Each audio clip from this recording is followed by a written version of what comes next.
Uma das coisas mais interessantes desse romance, Quincas Borba, é que o Machado de Assis vai fazer meio que uma tiração de sarro das teorias científicas que eram feitas naquele momento, no século XIX. Veja, no século XIX acontecia uma espécie de efervescência, tanto cultural quanto científica, na sociedade europeia. A sociedade europeia, vale lembrar, era o centro do mundo, a França principalmente. Quem não falasse francês no século XIX era considerado completamente atrasado.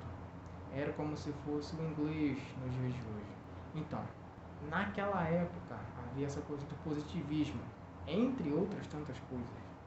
Era uma espécie de vertente que tentava explicar a sociedade através de teorias científicas, através de teorias assim, meio que era uma coisa meio retrógrada, assim, que ia praticamente completamente contra o romantismo. Não que o romantismo tivesse uma vertente fixa de enxergar a sociedade, porque o romantismo é um movimento completamente louco, contraditório. Existiam românticos que gostavam muito de voltar ao passado, e existiam românticos que gostavam de romper com as teorias vigentes na época. Mas voltando ao romance, o que o Machado de Assis faz é pegar essas teorias que tentam explicar a sociedade e escancarar elas, fazer uma espécie de paródia. O humanitismo, que é essa teoria criada pelo Machado de Assis, e que o Quincas Borba vai oferecer pra gente no romance, é uma teoria completamente ridícula, assim, que tem aquela famosa frase, ao vencedor as batatas. O que ele quer dizer com isso? Ele quer dizer basicamente que todo o universo conspira para o homem, e que qualquer tipo de desigualdade não é na verdade um sintoma mau, é um sintoma positivo.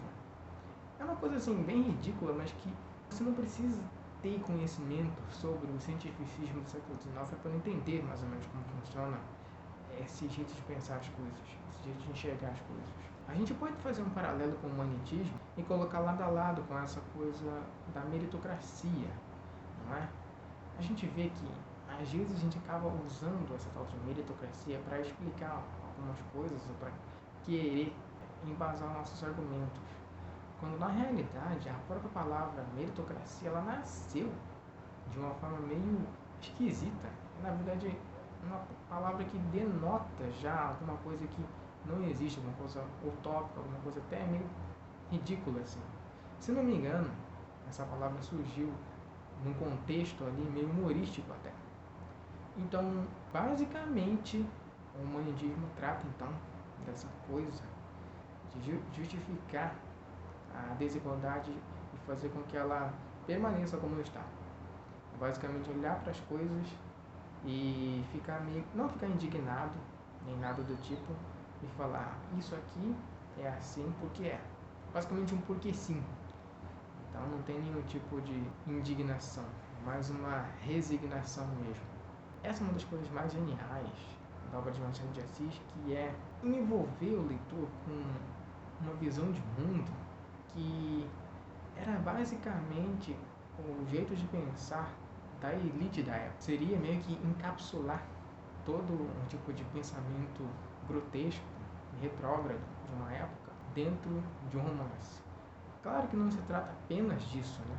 Mas é principalmente disso. A gente tem que lembrar que todas as obras, todos os romances, de um jeito ou de outro, eles têm uma tese, eles têm uma ideia que funda eles. E isso é extremamente claro no romance Quincas Borba. Em outros romances que você vai ver aí que tem batalhas, romances, relações, essas coisas assim, isso também existe, mas de uma forma um pouco mais diluída, né? Mas voltando ao Quincas Borba, a gente vai ver toda essa relação de interesses entre as pessoas. É uma relação de interesse monetário mesmo, segundo as intenções. Às vezes é até explícito para nós que o personagem X está se envolvendo com o personagem Y justamente ou apenas por causa do dinheiro. O Rubião ele vai herdar uma herança bilionária de Quincas Borba e vai ficar rico do dia para a noite praticamente. Algo que em circunstâncias normais não aconteceria, porque ele era um professor.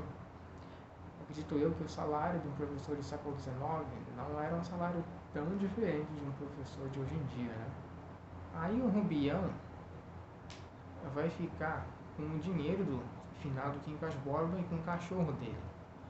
No primeiro momento ele vai querer deixar o cachorro com outra pessoa, vai querer abandonar o cachorro mesmo. Até que ele descobre que para manter, para ficar com a herança, ele vai ter que cuidar do cachorro. Então ele vai lá atrás do cachorro para poder buscar ele de volta. Como se o cachorro só tivesse valor depois do contrato, depois daquela cláusula, né? E esse fato, esse acontecimento vai ser muito útil para a gente ter uma outra coisa que vai acontecer no romance, logo depois, que é basicamente a relação entre o Rubião, o Palha e a Sofia. O Rubião vai começar a se relacionar com esse casal, porque basicamente está apaixonado pela Sofia. E isso vai ficar claro desde o início pra gente. Mais tarde vai ficar claro para o casal também. E o que vai acontecer então? No primeiro momento, o Rubião não vai ter valor nenhum para esse casal. Só que depois que eles descobrem que o Rubião está abastado, está rico, o Rubião passa a ter um valor muito grande e vai acontecer uma relação meio que de sanguessuga entre esse casal e o Rubião. É uma coisa muito interessante de se ver que, basicamente, aquela coisa do mundo dá voltas, né? Uma hora você está por cima, outra hora você está por baixo. E é justamente isso que acontece no romance. Na realidade, o Rubião morre no final do romance na miséria total. Um final até meio trágico, assim, se você ver. Na hora que você lê, você percebe que tem um tom bem negativo mesmo. Afinal, é um romance realista. A gente tem que lembrar que o realismo é uma espécie de oposição ao romantismo, só que não funciona exatamente dessa forma nas obras. A gente vai ver que no Quincas Borba, romance, existe sim alguns requisitos de romantismo ali. Existe alguma relação entre o homem e a natureza. Existe toda aquela expressividade bem característica do romantismo no meio do romance.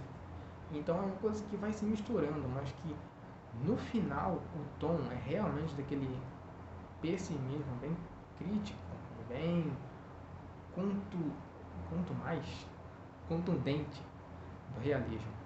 E é um romance bem interessante, tá? É um romance que vale a pena conhecer de início, assim, para quem não tem tanto contato com o Machado de Assis, porque é uma história extremamente simples, extremamente banal até. Só que a forma que o Machado encontra de entrar nessa história, entrar na cabeça dos personagens, fazer com que essa história ande, esse aí é que é o grande mote da história. Esse aí que é o grande brilho da história. Machado, na sua época tardia, na sua época mais madura, ele entendeu que não se trata de criar uma história mirabolante para poder fazer uma boa obra. Se trata mais de fazer um tratamento especial para histórias que outrora seriam banais. Em outras palavras, não se trata de escolher um tema incrível, mas sim de saber como lidar com esse tema. Essa é uma constante nos grandes escritores. Eles escolhem histórias extremamente banais, extremamente lineares, mas que na hora de apresentar essas histórias para o leitor, a coisa muda, porque a visão, o ponto de vista é que vai importar mais. O tratamento ao tema vai ser extremamente requintado, extremamente elaborado, e isso é que vai dar valor às obras.